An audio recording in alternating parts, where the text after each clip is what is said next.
तो हमारे प्यारे प्यारे दोस्तों, स्वागत है आपका मेरे एक नए ब्लॉग में। तो जैसा कि हमने केदारनाथ के दर्शन किए और इसके बाद हम निकले थे वापसी की तरफ को। तो रास्ते में रेस्टोरेंट पे हम बैठे थे खाना खाते हुए, तो हमने देखी यहाँ पर एक फोटो जिसमें कि बहुत सारे मंदिर बने हुए थे। तो यहाँ से हमारा प्लान बना था त्रियोगी नारायण मंदिर जाने का, जहाँ पर हुआ था शिव पार्वती का विवाह। और आज भी यहाँ पर बहुत से जोड़े आते हैं शादी करने के लिए, क्योंकि मान्यता है कि यहाँ हुई शादियाँ कभी नहीं टूटती हैं। तो चलिए साथ में चलते हैं। यहाँ पर बहुत भीड़ लगी हुई थी आज भी केदारनाथ की तरफ को जाने वाले लोगों की। तो हम निकल गए हैं अपने अगले सफर की तरफ को। ये हीरोइन मेरे पीछे पीछे आ रही है।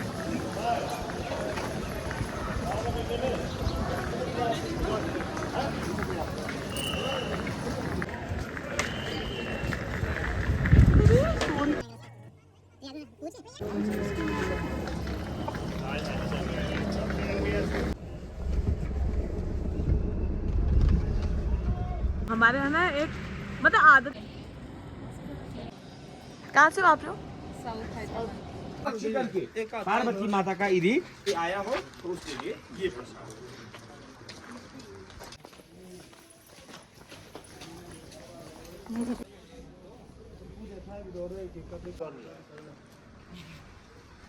कहीं से नहीं आया।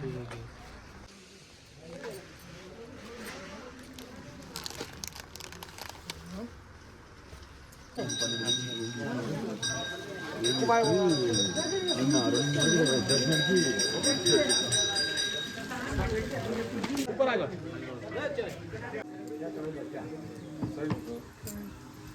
ले लो।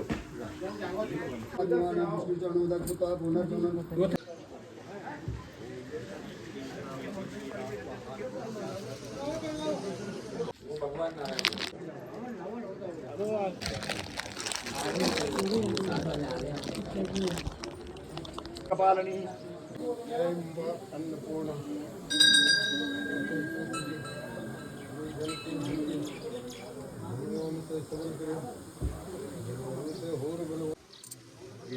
पॉइंट में पाइप में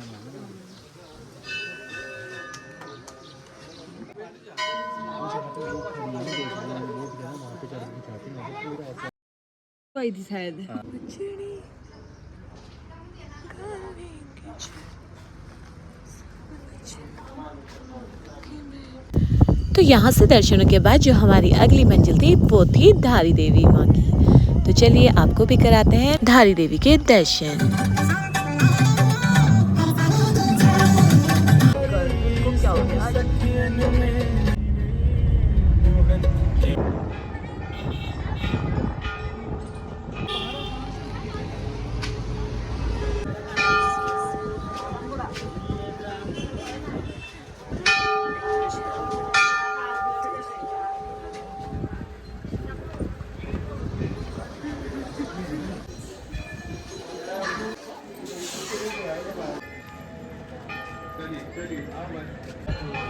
तो दोनों साइड से जाओ भाई।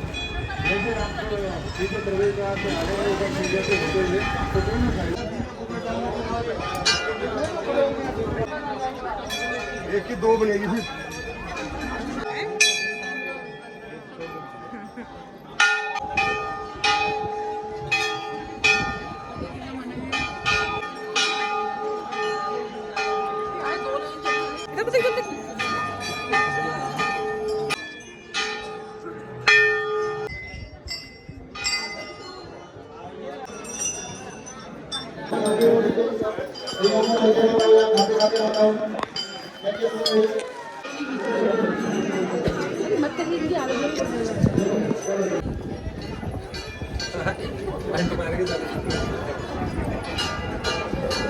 तो धारी देवी जिन्हें कि उत्तराखंड की सबसे शक्तिशाली देवी माना जाता है, इनके दर्शन करने के बाद हम आए आगे की तरफ को और ऋषिकेश पहुंचने तक हमें हो चुकी थी रात। तो हमने आज डिसाइड किया कि हम यहां पर रुकेंगे। तो जिस रिजॉर्ट में हम यहां पर रुके हुए थे वहां चल रही थी पंजी जंपिंग, जिसे देखने के लिए हम बहुत देर तक बाहर से ही खड़े रह गए। यहाँ पर एक सुंदर सा स्विमिंग पूल भी था और बहुत सारी एक्टिविटीज़ भी थी। इसमें से कोई भी हमें रात के लिए सूटेबल नहीं लगी, इसलिए हम चले गए रूम में। तो फ्रेश होने के बाद हम निकले मार्केट की तरफ को, जहाँ से सबसे पहले मैंने ली अपने गले के लिए दवाइयाँ और इसके बाद हमने खाया खाना। खाना खाने के बाद बहुत सारे एंजॉय करने के बाद, मार्केट घूमने के बाद, लक्ष्मण झूला देखने के बाद हम लोग आए घर को वापस। ऋषिकेश के बहुत सारे सुंदर सुंदर नज़ारे देखने के बाद और यहाँ की बहुत सारी यादें साथ में लेने के बाद, और यहाँ पर हो गई थी बारिश, जिस बारिश में हमने बहुत सारे नज़ारे देखे और हमने यहाँ पर एक सुरक्षित स्थान ढूंढा जहाँ पर हम बारिश से बच सके, क्योंकि हम यहाँ पर रेनकोट वगैरह कुछ भी नहीं लेके गए थे। तो इसके बाद बहुत ही अच्छे मौसम में हम पहुंचे रूम पे और हमने किया रेस्ट। अगली सुबह हमने निकलना था जल्दी अपने घर की तरफ को। तो दोस्तों फाइनली मैं पहुंच गई हूँ घर और मेरे हस्बैंड ने बनाई है मेरे लिए खीर। परिवार में आया